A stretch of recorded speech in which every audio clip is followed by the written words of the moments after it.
ହଉଛି ତ କ'ଣ ପରିଚୟଟା? ମୁଁ Pragya Samantaray. I M from Khordha district. ମୁଁ ଜଣେ LTR ଆର୍ଟ୍ସ ଆଶାୟୀ। ଆଉ ଆମର ଏଇ ପୋଷ୍ଟଟା ଆଜ୍ଞା ଆପଣଙ୍କ ଜରିଆରେ ମୁଁ କହିଦେବାକୁ ଚାହୁଁଛି। ତ ଏଇଟା ଆମର 2023ରୁ ଏଇ ପୋଷ୍ଟ ଆମର କ୍ରିଏଟ୍ ହେଇଛି।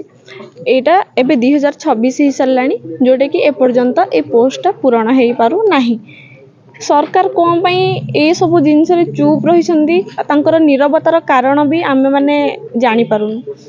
ଆଉ ଆମେ ଏଠି ଆମେମାନେ ବି ମଣିଷ। ଆଜି ଗୋଟେ ନ୍ୟୁ ଇୟର୍ ସମସ୍ତେ ପାଳନ କରୁଛନ୍ତି, କିନ୍ତୁ ଆମେମାନେ ଏଇ ପୁରା ଆଜିକୁ 4 ଦିନ 4 ରାତି ହେଇଯିବ ଆମେ ଏଇଠିକିନା ସେମିତି ଖରା ବର୍ଷା ଶୀତ କାକରରେ ଏମିତି ପଡ଼ିକି ଅଛୁ।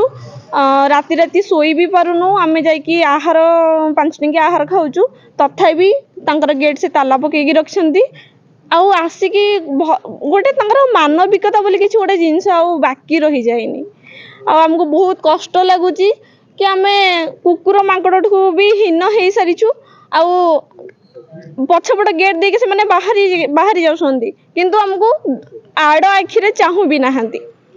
ଆଉ କଥା ହେଲା, ମୁଁ ଆମ ସରକାର ଆଉ ଓଡ଼ିଆ ଆମର ପୋଷ୍ଟ ଯେତିକି ଥିଲା ଆଜ୍ଞା, ଓଡ଼ିଆ ଅସ୍ମିତା ନାଁରେ ସରକାର ସେ ଯେତିକି ପୋଷ୍ଟ ଥିଲା ନୂଆ କିଛି ପୋଷ୍ଟ କ୍ରିଏଟ୍ କଲେନି। ସେଇ ପୋଷ୍ଟରୁ କାଟିକି ଓଡ଼ିଆ ପୋଷ୍ଟ କିଛି ତିଆରି କରିଦେଲେ। 2000 ସମଥିଙ୍ଗ ଆମର ପୋଷ୍ଟ ଥିଲା ଏବଂ 500 ସେଥିରୁ କାଟିକି ଓଡ଼ିଆ ପୋଷ୍ଟ କରିଦେଲେ। ଠିକ୍ ଅଛି, ଆମର